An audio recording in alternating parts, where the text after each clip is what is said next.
What a dummy. How is Todd Monken going to command that locker room, command that group of men? And also, if I'm Shador or anybody in that locker room, why am I listening to Todd Monken?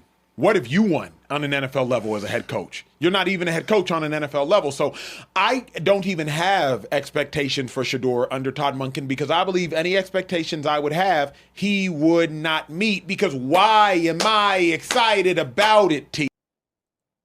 What has Shador Sanders won? College, nothing. Won 4 games and then 9 wins against bums. Sure, he's probably the best quarterback that can actively play on the Browns roster. Shout out to Sean Watson. He probably. But I feel like, so we talked about this media protection for Josh Allen. I think there's media protection for Shador Sanders. And I feel like now this is Emmanuel Acho eventually, when Shador Sanders sucks next year, if he is the starting quarterback, and I mean, he's probably the best one on the roster at this point, but maybe the Browns make a trade. But I think Acho is eventually just trying to eventually say, well, you know what?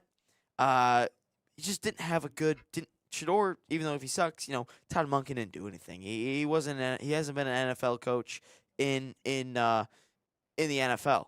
But you know what? What has Shador Sanders won at any level, on the collegiate level or the pro level? You know what Todd Monken has done at certain points? He's been a head coach at Southern Miss, and this was during 2013 before NIL transfer portal. He took a 1-win team, and by the third year, when you traditionally rebuild programs, he got them to 9 wins, and guess what happens? He gets snagged, becomes the Bucs offensive coordinator in the NFL, and I think that would have been Jameis Winston if he was a quarterback then. So after that, what does he do? He goes and becomes the Georgia offensive coordinator when they won back-to-back national championships with Stetson Bennett of all people. And then he goes and becomes an offensive coordinator for the last couple of years with Lamar Jackson, who you can argue if Lamar Jackson was a solid quarterback or not. He won MVPs during his stretch there. Didn't have a great year this year, and obviously they didn't have success in the playoffs. But for you, Emmanuel Acho, to come out and say, well, Shador Sanders shouldn't listen to his head coach because he's been in a second year in the NFL. This kid's a 5th-round draft pick who is somehow a Pro Bowler. Just to make headlines. That's all the reason Shador Sanders is to make headlines. It's the only reason he's in the Pro Bowl. But for you to come out and say Shador shouldn't listen to his head coach because what has he won at the NFL level? What has Shador Sanders won at the collegiate level and the pro level? I'll tell you, the same as me. Nothing. He's won absolutely nothing. At least Todd Monken has produced an MVP caliber quarterback. At least he's won a couple of national championships at Georgia as an offensive coordinator with Stetson Bennett as his quarterback. Stetson Bennett. If your quarterback's name is Stetson, he isn't that good. Just saying. But you cannot come out here and say Shador Sanders can't listen to a coach because what has he won? Shador Sanders, what has he won?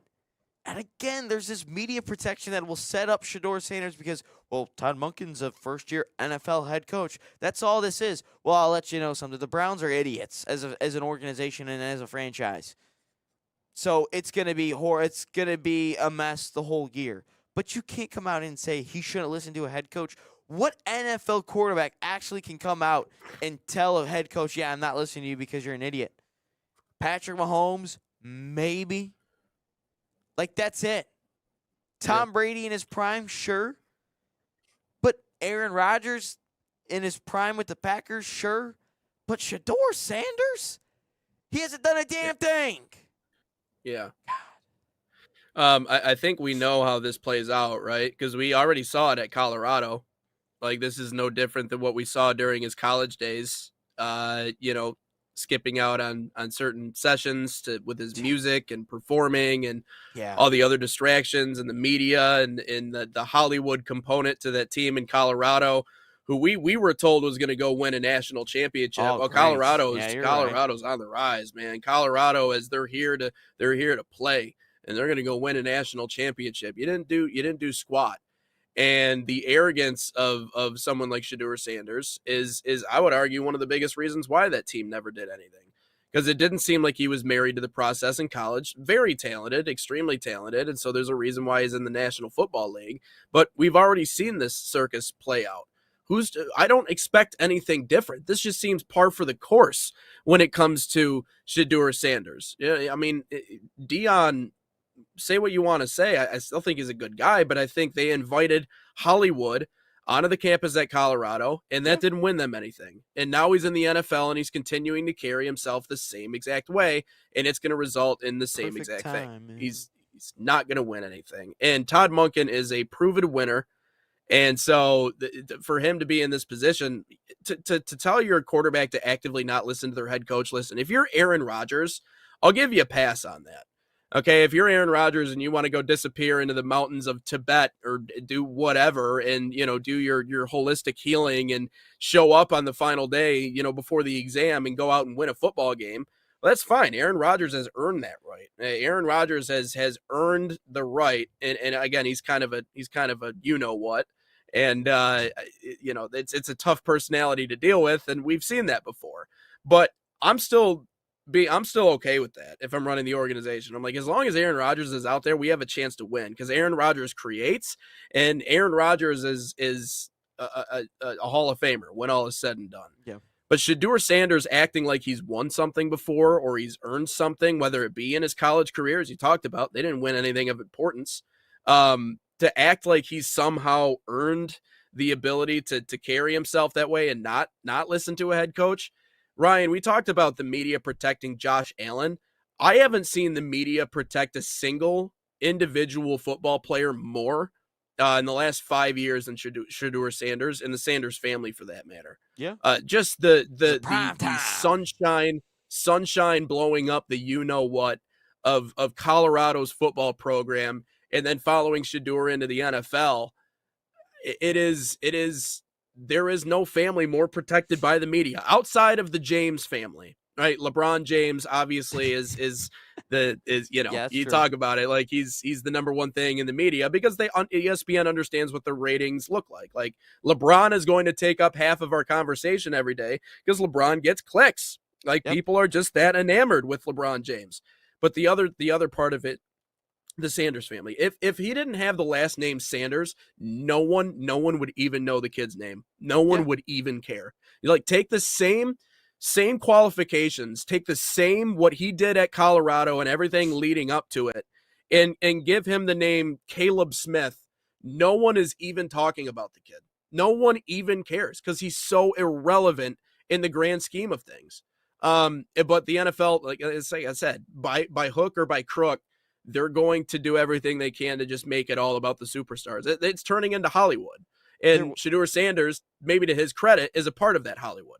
There was a couple weeks ago where Jamel Hill, I don't know if you know who she is, but she's on, she used to be on ESPN or still is, I don't remember what. But she said, because obviously Kevin Stefanski, now that new head coach with Atlanta, she said, basically hinting at, well, Deion Sanders should be the Atlanta Falcons head coach because the city of Atlanta loves him and they don't know who Kevin Stefanski is and all that fun stuff. I do not. If I'm a Lions fan and Barry Sanders somehow is a college head coach at Oklahoma State and he does an okay job, kind of just hovers around 500 and the Lions all of a sudden need a head coaching gig, I'm not calling Barry. Deion Sanders, all this Sanders family does is suck at the game of football, except Deion. He was a really good football player. But ever since Deion has retired from the NFL, Deion sucks at coaching football. Shedeur Sanders sucks at playing. Shiloh Sanders sucks at playing. Then he gets on an NFL roster, fights some dude, and then gets kicked out. I think it was the Bucks. But you can't come out here and protect this family so much when they suck at the game of football. I'm not saying Deion sucked as a player. He was really good at a player. But in the 2020 decade, this family has sucked at the game of football, whether that's coaching or playing. I don't understand this media protection of this whole family. Shiloh sucks. Shador sucks. Primetime sucks at coaching at Colorado. And it's like, what makes Shador, or what makes Dion think he should be a head coach of the Falcons? Nothing. Why? Because the city of Atlanta likes him?